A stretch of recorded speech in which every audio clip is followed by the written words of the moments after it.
আসসালামু আলাইকুম রহমতুল্লাহ। ভাই বারাদার সবাই কেমন আছেন? আশা করি অনেক ভালো আছেন। চিন্তা করলাম বাসায় বসে বসে কি করব, তাই বিকেলবেলা একটা আলু দিয়ে সুন্দর করে একটু নাস্তা বানালাম।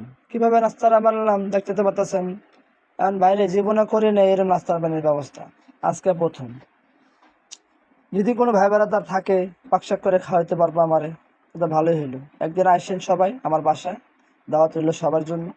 সে আসবেন, সে তো অবশ্যই কমেন্ট বক্সে জানাবেন যে ভাই আমি যেতে চাই, কি আশায় বিষয় পাকশাক করে খেতে চাই, একসাথে একটা ভিডিও হয়ে যাক।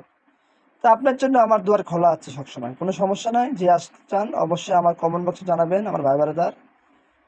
তা আসবেন একদিন, এসে আমরা পাকশাক করে সুন্দর করে খাবো আর একটা সুন্দর একটা স্মাইল ভিডিও ছাড়বো। আজকের পাকশাকটা কেমন হলো? দারুণ, মাশাল্লাহ, ভালো লাগছে ভাই। দেখি, বিসমিল্লাহির রহমানির রহিম। আহ দারুণ। ভালো থাকবেন, আসবেন আমার বাসায়। আল্লাহ হাফিজ।